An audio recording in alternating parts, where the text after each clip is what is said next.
প্রথমে বলি friend A friend B. Blockchain বোঝানোর আগে প্রথমে বোঝাবো সেন্ট্রালাইজড ডাটাবেস সিস্টেম। সেন্ট্রালাইজ না বুঝলে ব্লকচেন বুঝবেন না। যদি জিনিস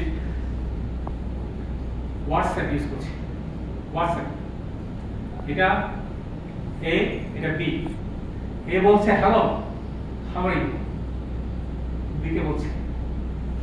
এ একটা অ্যাকাউন্ট আছে, বি এর একটা অ্যাকাউন্ট আছে, এবং অ্যাকাউন্টগুলো কিন্তু সার্ভারে কিন্তু ইয়ে করা আছে, রেকর্ড করা আছে। সো যখন হ্যালো বলো হাউ আর ইউ, তখন সে দেখতে পায় হ্যালো হাউ আর ইউ বলেছে সে, এবং সে রিপ্লাই দেয় yes I am doing fine, তখন সে পায়।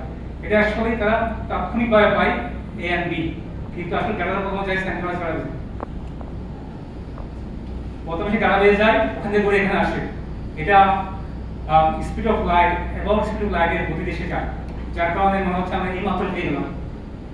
ঠিক আছে, তাহলে এই যখন বলে হ্যালো, এটা প্রথমে ডাটাবেসে সেন্ট্রাল ডাটাবেসে যায়, ওখানে এসে এখানে আসে, তখন দেখে রিপ্লাই দেন আই এম ডুইং ফাইন, ওখানে যায় এখানে আসে। তাহলে সার্ভারটা একটা ইন্টারমিডিয়েট, দেখেন দুজনের মাঝখানে একটা আছে না, ওই কিন্তু আমরা দুজনকে হেল্প করতেছি, তাই না? Intermediate, intermediate. হ্যাঁ, এখন ব্লকচেন যখন বলবো আবার একইভাবে কোনো ইন্টারমিডিয়েট না, কিন্তু এখন দুজনের মধ্যে হবে কথা বলবো। এখানে কোনো সেন্ট্রালাইজড সার্ভার না। That's the beauty, that's the surprising thing. বুঝছেন? জমি কিনেছেন এখানে বসন্ত থেকে 5 কাঠা, দেখবেন আপনারা এটা 10 জন কিনেছে, হয়নি? এটা বেশি হয় বাংলাদেশে। আমার সাথে বেশ কয়েকজন সাব রেজিস্ট্রির সাথে কানেকশন ছিল। আমি বললাম আমাকে বলেন, আমি ইন্টেল করে দিই 10 জন যারা কিনেছে অতীতে যে কজন কিনেছে সবার এখানে থাকবে। কেনার সময় আপনি দেখবেন সিস্টেমের মধ্যে এই জায়গা কে কিনেছে, কত টাকা কিনেছে। এখন প্রশ্ন হচ্ছে কেন এটা কয়েকবার বিক্রি করা যাবে না? এবার চিন্তা করে নেন। এ বি, এইটা ফার্স্ট ব্লক, এটাকে বলা হয় জেনেসিস ব্লক। প্রথম ব্লকে বলা হয় জেনেসিস। এটা হচ্ছে সেকেন্ড ব্লক। এখানে উপরে আছে রেফারেন্স, ধরলাম রেফারেন্স 1, ভিতরে আছে মেসেজ 100 পাউন্ড পাঠাবেন একে। আপনি একে 100 পাউন্ড টাকা যেটা বলেন ব্রিটিশ পাউন্ডের কথা বলছি, এখান থেকে পাঠাবেন 100 পাউন্ড এখানে। তাহলে যে টাকাটা পাঠাবেন মেসেজ, এখানে একটা হ্যাশ কোড জেনারেট করবে। হ্যাশ কোড হচ্ছে cryptographic fingerprint generated by hash algorithm. ঠিক আছে, তাহলে কি আছে ভিতরে? একটা মেসেজ আছে, একটা হ্যাশ কোড আছে, উপরে কি আছে?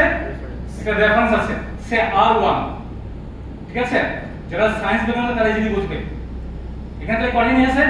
এইটার মধ্যে ব্লকের মধ্যে 3টা জিনিস। উপরটা রেফারেন্স, যেটা আমরা ইন্ডেক্স করি, 3টা জিনিস এখানে।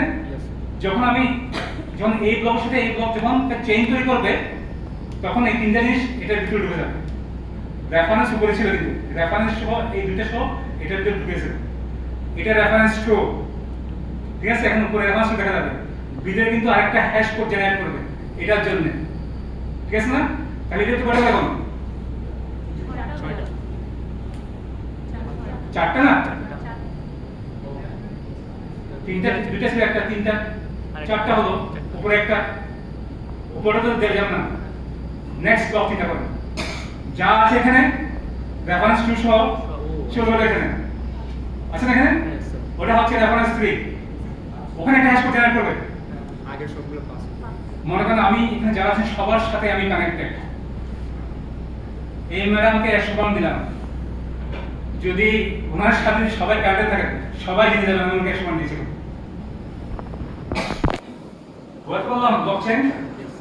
এটা বুঝলাম যখন বুঝে গেছি। সহজ না? এত টেকনিক্যাল, ইটস ইজি।